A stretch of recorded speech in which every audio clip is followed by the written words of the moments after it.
Shabbat shalom, everybody, and you're welcome to the Shabbat this morning. The Parashat that we are discussing about this morning is Parashat Haazinu, which means to listen in plural. Haazinu is plural, meaning to listen, to hear, to hearken. You know, I was telling my people yesterday during the Shabbat, I asked them, do you know the meaning of the word hacking? They say, oh, my wife said, yeah. I said, okay, what's the meaning? They say, to go and hack a computer. I said, oh my God. I said, that's not what you mean. That's not what you mean. It's an old English word. They don't use it in North America. Hacking. Who can tell me?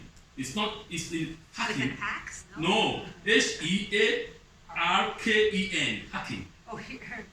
Okay, that's to hear. Yes, it's not only not to hear, it's to do.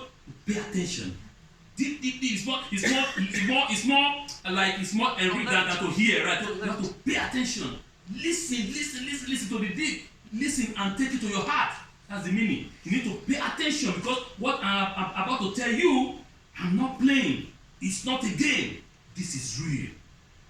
I'm not playing. This is what? Real. And that's why Moshe Rabbeinu said, okay, for you to understand that this is serious and this is not a game, that I'm calling what? The heavens and the earth as what? As a witness. That I'm telling you the truth. That all the things that the Holy One, blessed be He, has told me to tell you, I have told you all. Now, it is now on your hand. It is not in your hand. The ball is in your court now to decide. But as for me, I'm an old man. I am going now on my own path. I am going now on my own journey. I am going now to do what? To meet my Creator. I am going now to meet the Holy One, blessed be He. He's calling me home. I'm going home. But remember, everything He commanded me, I've delivered. So I'm calling the heavens, I'm calling the earth as what? As a witness.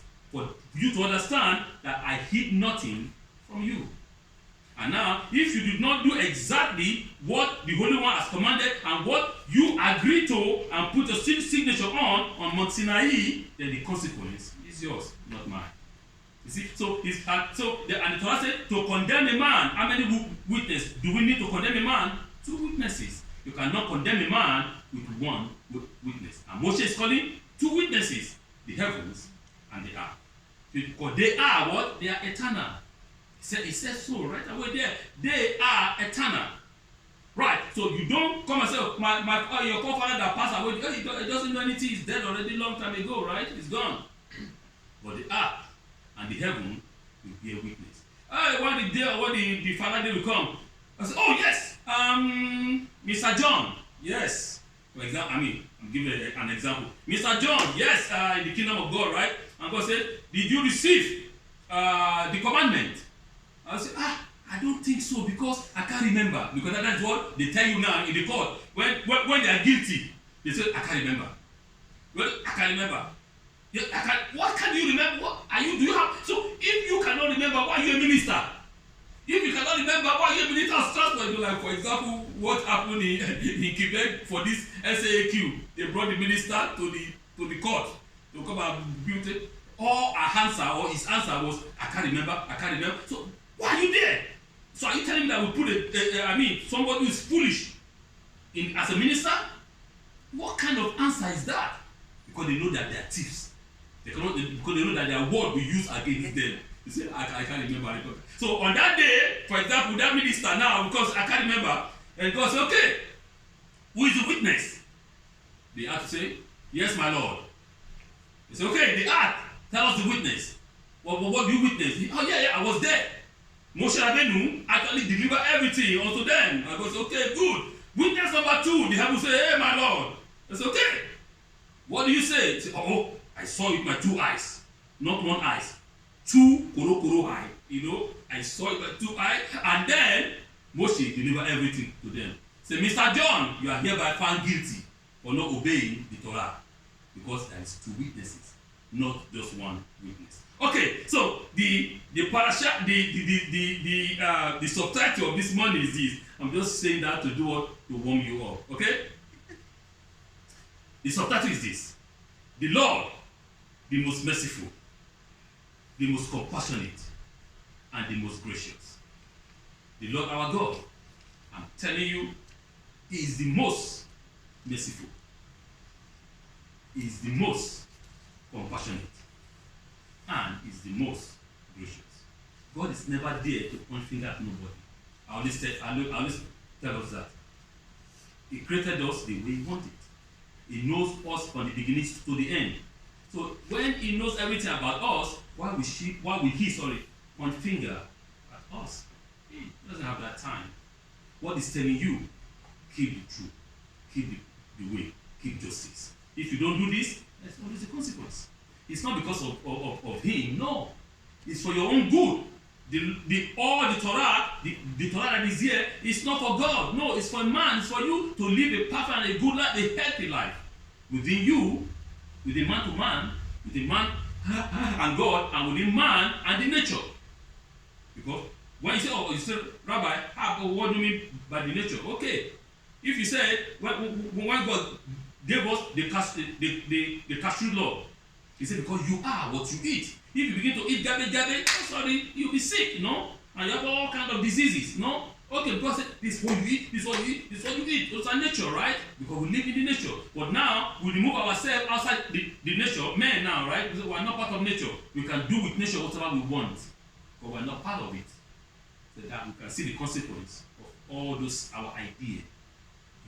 If you are living in the space, and you grow your food in the space, and you eat your food in the space, okay, good luck. You can go and hang in the air or in Mars or moon. But as far as you are on this planet, I'm sorry, you are what you eat. So, there is a standard tradition of asking a mechila, which means forgiveness in Hebrew, for one another before Yom Kippur.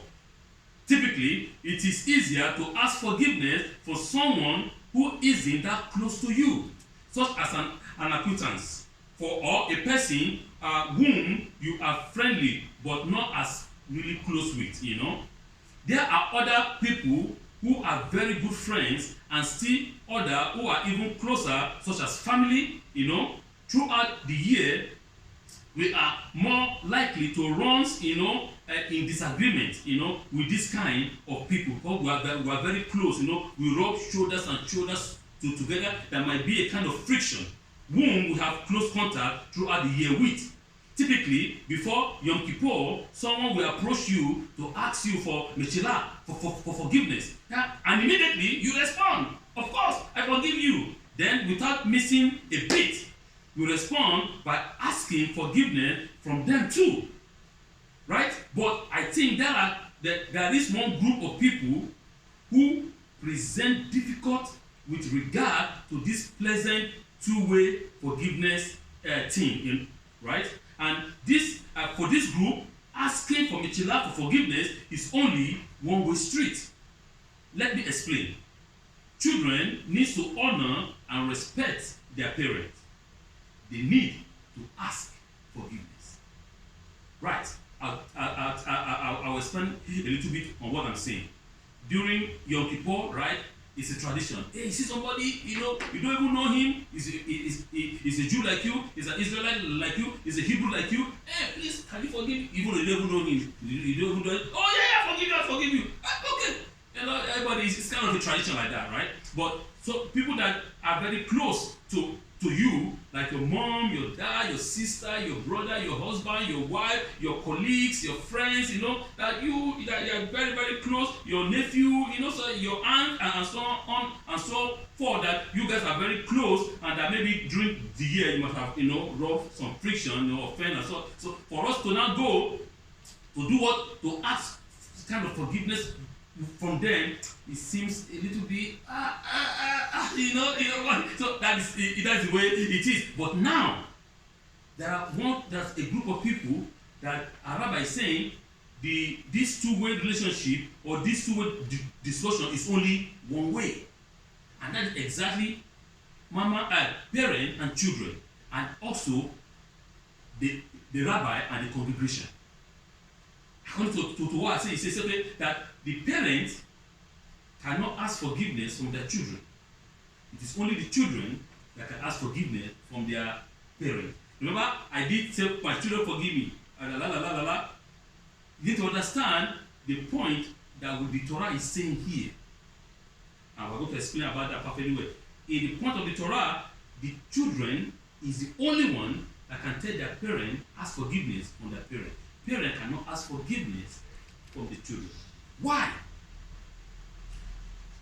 The parent has given you the greatest gift of life in life, which is your life. That woman that is a captain, not the man, that woman that is a captain of your ship, that brought your ship on shore safely, right, for 9 months, and bring you and give you life. That is the greatest gift she has given you. She has nothing against you. If she has something against you, she would have kicked you out long time ago before you were born. Right? So she has given you the best gift of what? Of life, which is life itself.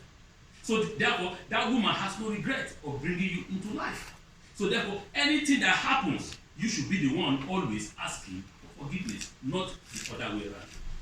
But in our modern way of understanding, in our modern way of life, it's okay, let's us discuss with our children, bring our children. The Torah also say, can two work together? And say the word what? They agree. We want to agree with our children. We want to say, come. Even though you are older than them, you know more about life than them, you have to bring them together. I want to hear, because it's not everything in the 21st century that I know, because my own generation is a different kind of generation, right? Okay, can you teach me this type of thing? This technology? Okay, I can teach you. Okay, fine. So we collaborate together. And this is the example that the Holy One is teaching us in this Parashat, that it is Israel who seek forgiveness from his Creator, not the other way around. Not God seeking forgiveness from Israel. Okay, let's continue. In this week, Parashat Haazinu, the Torah stated in Devarim, but now see, it is I am the only one. There is no other gods with me. I kill and I give life. If I crush, I will heal. But there is no protection from my power. None protection. From me, you cannot escape.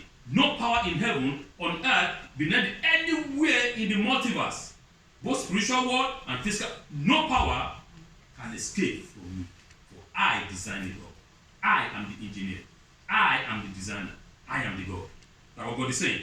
Now, he said, Rabbi Shimon Betzael Newman in his Sefer Penanim Yekarim, he has an example. He's giving us more device in this understanding. Ask why the verse repeat the word ani. Why the verse repeat the word I. He explained based upon Rashi in Parashat Vayera Shemot chapter 6 verse 2, whereby God spoke to Moshe Rabbeinu and asked and said to him, I am Hashem, the only one, blessed be He. Right? He gave us he said, I am the tetragrammaton. Right? He used the name, the tetragrammaton. So why is God using that name, the tetragrammaton? Whenever God used the name, the tetragrammaton, with regard to a mitzvah, it's an expression that He guarantees 100%, million percent, billion, trillion percent. It's believed that He will pay the reward for the fulfillment of that mitzvah. When you see that name, the tetragrammaton, after a particular mitzvah, it's guaranteed 100%. Be rest assured that if you fulfill that mitzvah, your reward is 100% guaranteed. 100%. No doubt about that. Now, let's look at it from the other side, okay? Likewise, whenever the name of the Holy One, blessed be He, is used in reference to punishment for a sin, in the word, the tetragrammaton is also used, that means it believes that the fellow that committed that particular sin will receive full dose, not half dose, not quarter dose, full dose of the consequence of his action.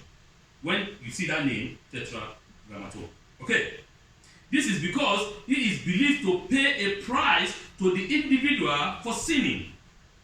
But this terminology begs the question, why, by dishing out a punishment, do we use the term the tetragrammaton, which is used exclusively as an understanding of mercy and not judgment. When the term the tetragrammaton is used, it's always used for what? For mercy, not for judgment, not for punishment. The name of God that is used for punishment is Elohim. When you hear the word Elohim, oh, that's judgment. That's in Hebrew, that is din. That is, it's hard, it's tough. But when you hear God using his name, the tetragrammaton, is always mercy. So why is God now associating tetragrammaton here with justice? I mean with judgment. So that is what we're discussing about. The classic general rule is that the name Elohim is reserved for judgment, while the name the tetragrammaton is used to describe mercy. Hereby serving a punishment, shouldn't we use the term Elohim and not the tetragrammaton? Because in the verse that we read in the book of Devarim, chapter 32, verse 39, he's saying, "But now I see, it is I am the only one. There is no other God with me. I kill and give life. If I crush, I will heal. But there is no protection from my power." Right? So you can see here, God is using the term tetragrammaton here, comparing in this, but the name Elohim should have been used. Why God did it this way for his people, Israel? The answer is that even when the Holy One, blessed be He, punishes, it is done with a sense of rahamim. It is done with a sense of mercy. It doesn't say, yeah, like what? Like the villain. You know, the villain? Violent? No. The villain. The bad one, the character, okay, the character, the bad one, the evil one. God doesn't do that. No, he doesn't do that. For his children, God always comes with his ultimate, at the back of his mind, is always rahamim. It's always mercy. He doesn't judge us according to our deeds. He doesn't, if he says, okay, I'm going to judge them according to what they do, according to their character, according to their behavior, none of us will be alive. The earth will be empty. But he doesn't do that. He judges us according to his mercy. This directly connects to the way a loving father at times needs to punish his child. It is done in the most merciful way possible. When the mama gets tired of the baby, like Sarah, when she makes something, the mama gets tired, she shout like this. Sometimes I can hear that shout 10 kilometers away, even though from my walk. I say, "What? Why you shout?" Okay, good. Then she said, "Mama." Mama said, "Okay." She did that not to punish the girl. She did that to correct her behavior. Right? She does that in what? With rahamim, with mercy, not with not with the bad character in the movie, right? So this is it. This is what we meant when we recite the verse in Pesukei Dasrim, that is in Tefillin, in the book of Psalm 135, verse 14, when David Hamelech took, which he took from where? From Haazinu. 32 verse 36. David Hamelech said in the book of Psalm 135:14, "For Adonai judges his people, even at a time when God is judging and meting out punishment. He does it by mixing in rahamim, which means mercy, and actually remove the din, which is the judgment." He does that because he loves you. He's not judging you according to your character. If God says, "Okay, now I am the judge of all the earth," that is God, right? Because I'm going to judge them according to what they did. I don't think, as I said, nobody will survive that judgment. No one. Because we commit sin with our brain, with our thought. We commit sin with our 2 eyes. Even though with what we smell, we commit sin. What the nonsense that comes out of our mouth, with our lips, with our tongue, right? With what we touch, with what we associate with. A lot of people say, okay, 100% I'm going to do that. Oh, no human being will be alive. But God said, okay, I'm not going to give them that ding, that judgment. I'm going to just give them a little farm in the bomb, right? That something has to happen. That small bomb, don't do it again, okay? And a human being with intelligence that is reasoning, you say, oh, yeah, it's painful. Okay, I will do that again. But we have some human beings that they say they are goats. You know, even though you beat them like with a big rod, they still continue, they repeat back again all those things. So it's what it is, right? So now the proof is nuance in the word, but now see it. It is I. There is a guarantee or security that I, that is the Holy One, blessed be He, the merciful God, will pay the reward and one of the punishment. It is I, the Holy One, the merciful God, who is believed to pay. It is I, the Tetragrammaton, and I alone, not Elohim. It's not with me, even when teaching or recording the idea of punishment. It is only the Tetragrammaton and not Elohim. In this case, God removed that complete side of him that is Elohim completely, because these are my kids. These are my children. Now I'm going to be merciful with them.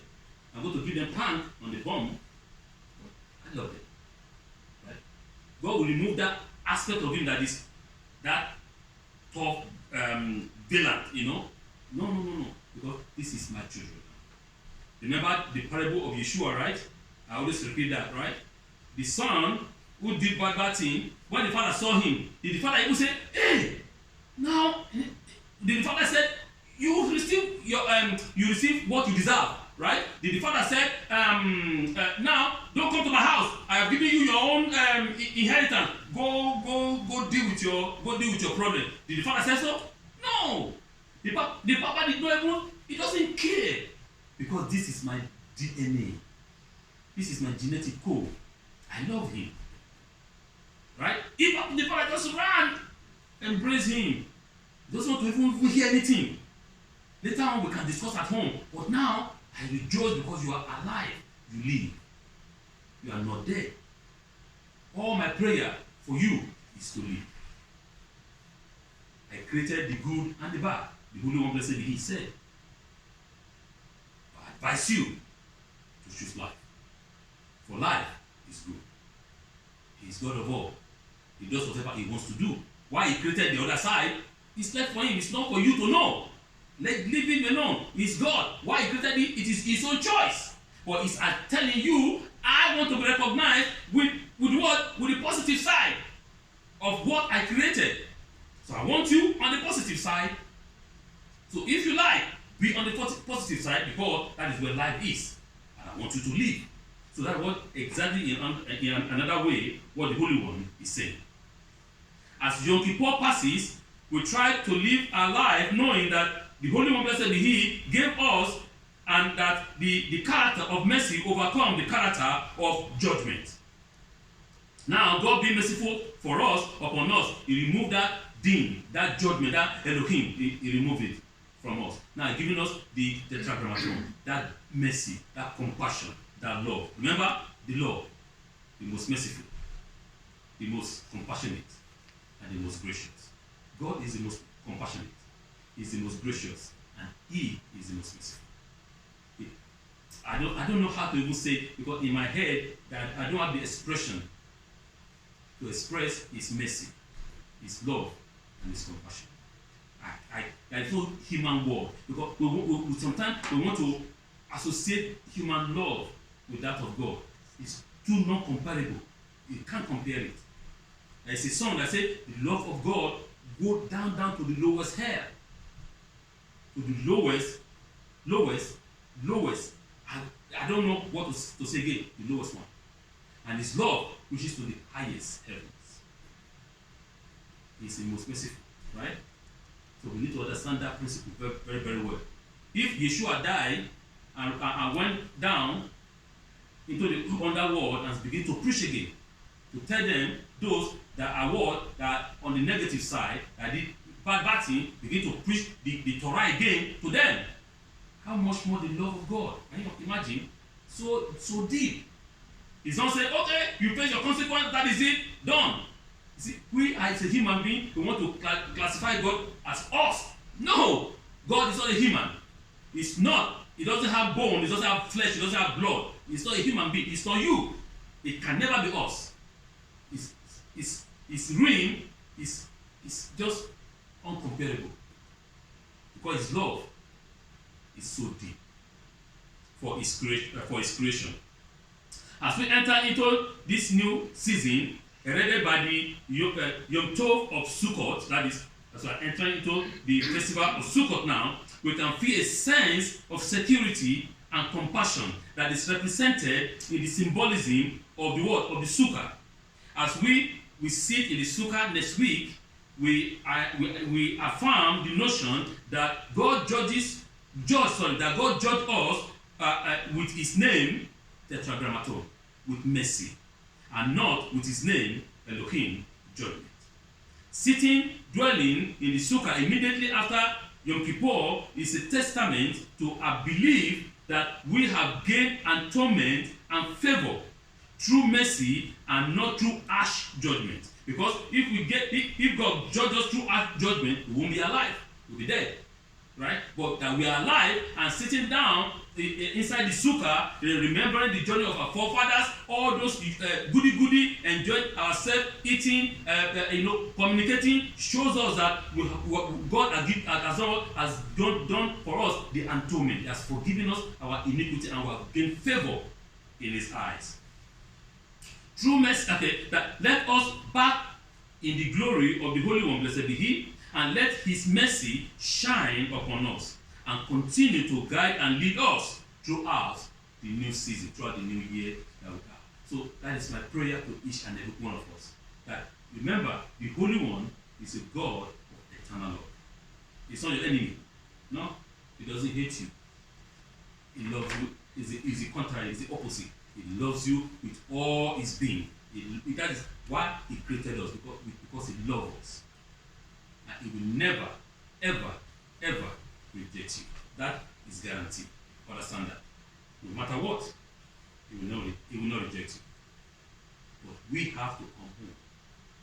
We have to have a reason, like that young man. Say, you know what? I'm done with this my waywardness. I'm done with this my stupidity. I am done with this sin. I'm done with this, that. Now in this new year, after I have been washed, been cleansed, and now I have forgiveness and atonement, I want to continue to maintain it. I don't want to go back to my death, right? Like a pig. Please, let us maintain it. Let us this new year that we are going to improve very advancedly. Then, just like that, until the coming of the Messiah. The Lord, the most merciful. The Lord, the most compassionate. The Lord, the most gracious. Shabbat shalom.